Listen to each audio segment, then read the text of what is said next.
Alright, welcome to Lick of the Week. We're going to be doing a little bit of Yngwie today. Before I get started though, I just want to say I've been doing 2 videos a week up till now, up till last week. We're in the middle of studio renovations right now. I can actually take this and show you we're painting and all kinds of other stuff. So what we're going to be doing is I'm going to keep 1 video a week going. We're going to do Lick of the Week, and then probably in some point in August, when my schedule's died down, we'll go back to 2 videos a week. But I figured I'd keep the more popular of the 2 podcasts going. This week we're going to do a little Yngwie Malmsteen, just to break things up.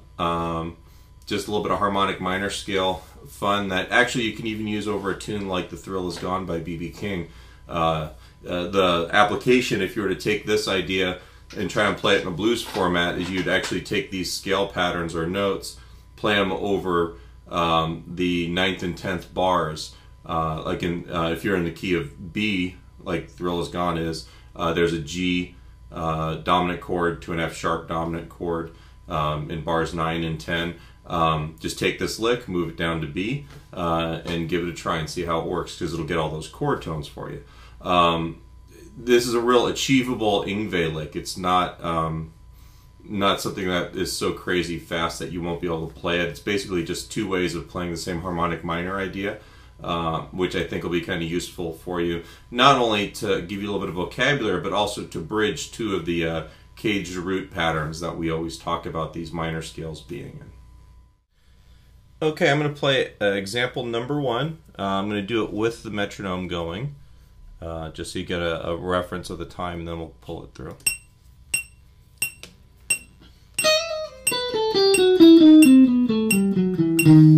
One more time.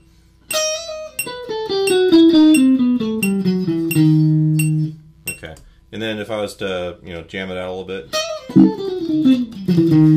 right, which is more one of those deals. It's both these licks I've lifted off of Yngwie's first album. They're both a lot faster than we're going to be playing them, but I want to actually show you an idea that we can play in time. You can slow it down and actually make coherent use out of, not just like, let's play as fast as we can. So the first part of this is that we've got a pretty wide stretch in the beginning. We're playing an E harmonic minor. If you were to take the scale pattern, you could fit it across there, or it's kind of a wide pattern. I don't have these written down, but the idea here is that you're going to get a lot of notes just going from 1 E down to a note below 2 octaves down. You get a pretty wide spread of the scale just going stepwise. All right, so we're going to start on the 11th fret 1st string, and this first beat is going to have this little 16th note triplet where you hammer and pull between 11, 12, 11 on the 1st string, and then pull off onto the 8th fret on the 1st string.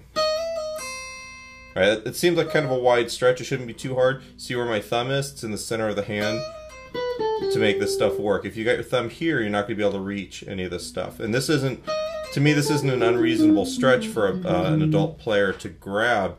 It's more a matter of your thumb mechanics. All right, so that's the first beat.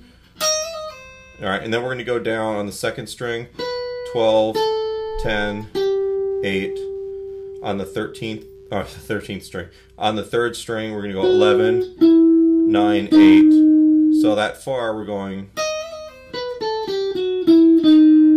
All right, and then on the 4th string, we're going to go 10, 9, 7. And then on the 5th string, 10, 9, 7. And then the last note's going to be a D sharp with the 6th fret here. And basically we've just gone straight down the scale. Here's 1 octave of it. That's from E to E, and then there's another octave of it, and then we've gone down to the leading tone. You could also maybe consider this a Phrygian dominant sound. Yngwie likes playing that sound a lot. And that's one reason why I'm ending on the 3rd of the 5 chord on the D sharp, which is the leading tone. It gives more of that. We could actually, if we want to, you could end right there on that note and it would sound more harmonic minor. Probably more of the lick that I'm thinking of. But anyway, so that's the first lick there. Let me do it one more time with the metronome.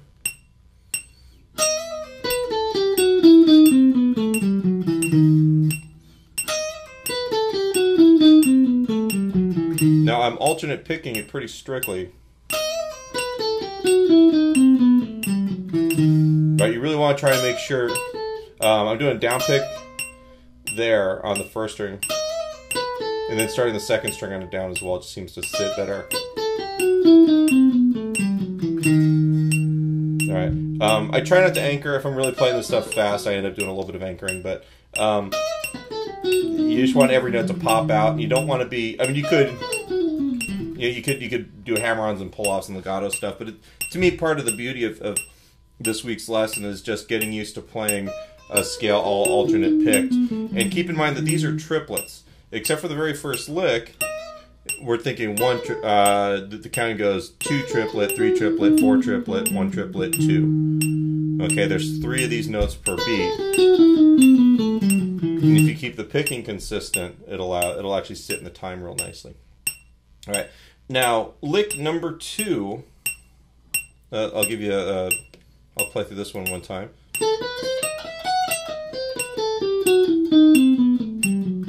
Okay, back up a little bit.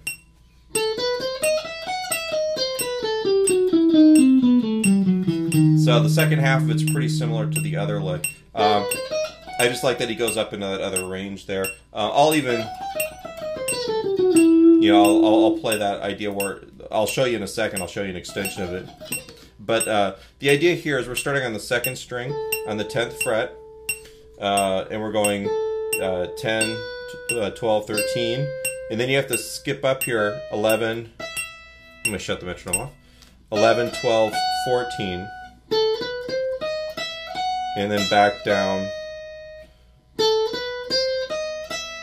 14, 12, 11, and then get your pinky on the 13, 12, and 10 on the second string. 12, 11, 9, and then I'll go first finger down to the 8th fret on that third string. So you have 4 notes in a row. And then pinky on the 10th fret on the 4th string, 9, 7, 10, 9, 7 on the 5th string, and then 6. So the last part of this is very similar to the other lick. All right, so second string, 10, 12, 13. First string is 11, 12, 14, 12, 11. And then second string 13, 12, 10. Third string is 12, 11, 9, 8. Fourth string is 10, 9, 7. And then we've got 10, 9, 7, and 6 on the 5th string. Keep in mind you still have these roots here for your octaves. Right? So if we were to play this in B, we just take this all the way down here to B. Take the same idea.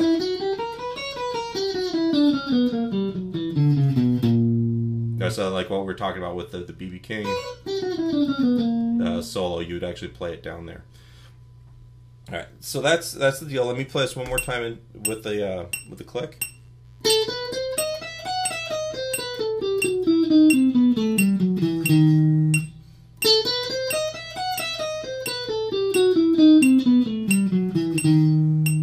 All right, now one thing that I might add on to it sometimes is instead of starting here, I'll start on the root on the 12. All right, and I'll go 12, 14, 15, 11, 14, 12, 11 on that first lick, and then play the rest. All right, and it kind of gives me just a little bit more of an extension. Like I said, a lot of this isn't groundbreaking stuff. He's just going up and down a harmonic minor scale. But what I like is the way the fingerings sit on the fretboard.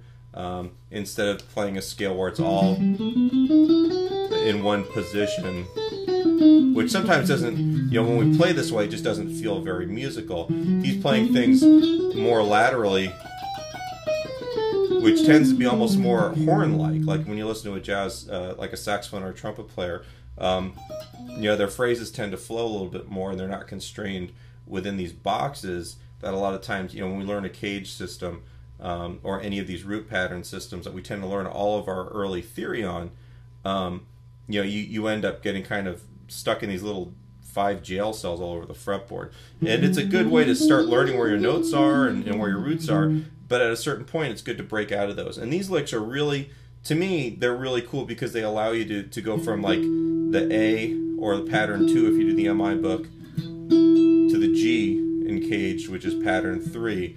You know, and you're kind of busting between those and bridging them with the scale pattern. If you wanted to, you could even play this just with a regular minor scale. Not the most exciting thing, but I mean, you could take those ideas and move them around. You could even take this idea and play it backwards. You know, just go up the scale, up the notes that I've given you.